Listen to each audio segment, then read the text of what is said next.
তালেবান সরকার ধীরে ধীরে হয়ে উঠছে আফগানিস্তানের আশীর্বাদ।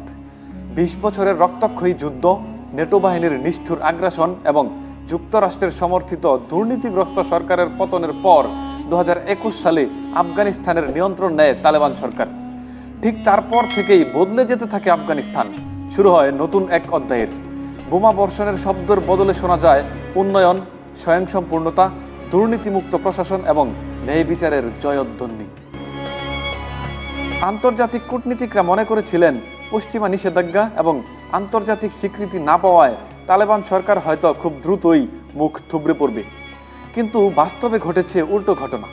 গত ৪ বছরে তালেবান সরকারের কিছু সাফল্য আফগান জনগণ সহ বিশ্ব দরবারে আফগানিস্তানকে উন্নয়নের রোল মডেল হিসেবে পরিচয় করে দিয়েছে। তালেবান সরকারের সবথেকে বড় সাফল্য হচ্ছে অর্থনৈতিক স্থিতিশীলতা এবং মুদ্রানীতিতে এই সরকারের সক্ষমতা। ২০২৩ সালের বাৎসরিক হিসেবে আফগানিস্তানের মুদ্রা আফগানি পারফরম্যান্সের দিক থেকে মার্কিন ডলার সহ বিশ্বের সকল মুদ্রাকে পেছনে ফেলে তারা এগিয়ে যায় এবং তা মার্কিন যুক্তরাষ্ট্র সহ সব দেশ স্বীকারও করে নিয়েছে। বিশ্বব্যাংকের হিসেব মতে ২০২২ সালে আফগানিস্তানের মূল্যস্ফীতি নেমে আসে প্রায় অর্ধেকে। একই বছর দেশটির রাজস্ব আয়ের পরিমাণও দাঁড়ায় ১৫৪ কোটি ডলারে, যা আগের সব রেকর্ড ভেঙে দিয়েছে। এখানেই শেষ নয়, রপ্তানি আয়েও রেকর্ড পরিমাণ কৃতিত্ব অর্জন করেছে এই তালেবান সরকার। ২০২০ সালে আফগানিস্তানের রপ্তানি হয়েছিল মাত্র ৮০০ মিলিয়ন ডলার, যা ২০২২ সালে এসে দাঁড়ায় ১.৭ বিলিয়ন ডলারে। ২০০১ সাল থেকে ২০২০ সাল পর্যন্ত আফগানিস্তান ছিল বিশ্বের প্রথম সারির দুর্নীতিগ্রস্ত দেশ। প্রতি বছর কোটি কোটি ডলারের বৈদেশিক সহায়তা আসলেও তা জনকল্যাণে কোনো কাজেই আসতো না। অথচ তালেবান সরকার মাত্র ৩ বছরেই দেশটির দুর্নীতির লাগাম টেনে ধরতে পেরেছে।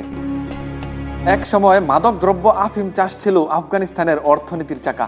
চাষ হতো প্রায় ২,৩৩,০০০ হেক্টর জমিতে, যা ২০২৩ সালে কমে দাঁড়ায় মাত্র ১০,০০০ হেক্টরে, হ্রাস পেয়েছে প্রায় ৯৫%। ২০২৫ সালে তালেবান সরকার দাবি করেছে দেশটিতে কোনো রকম আফিম চাষ হয় না, যা গোটা বিশ্বে মাদক দ্রব্য নিয়ন্ত্রণে ব্যাপক অবদান রেখেছে। তালেবান সরকারের বহু প্রকল্পগুলোর মধ্যে সবথেকে বড় প্রকল্পটি হলো কুস্তেবা ক্যানেল। ১০৮ মিটার প্রস্থ এবং ২৮৫ কিলোমিটার দৈর্ঘ্যের এই কৃত্রিম খাল সম্পূর্ণই নিজস্ব অর্থায়নে নির্মাণ করা হচ্ছে, যার মাধ্যমে আফগানিস্তানের প্রায় ৬ লক্ষ হেক্টর কৃষি জমি সেচের আওতায় আসবে। প্রায় ২.৫ লক্ষ মানুষের কর্মসংস্থান সৃষ্টি হবে। প্রযুক্তিতেও বহুদূর এগিয়েছে আফগানিস্তান, তৈরি করছে নিজস্ব প্রযুক্তির সুপারকার। আফগানিস্তানে আফিমের পরিবর্তে উৎপাদন হচ্ছে ডালিম, তৈরি হচ্ছে পমির কুলা সাফা নামের ডালিমের জুস, রফতানি হচ্ছে যুক্তরাষ্ট্র সহ বিশ্বের বহু দেশে, যা তালেবান সরকারকে নিয়ে গেছে এক অনন্য উচ্চতায়।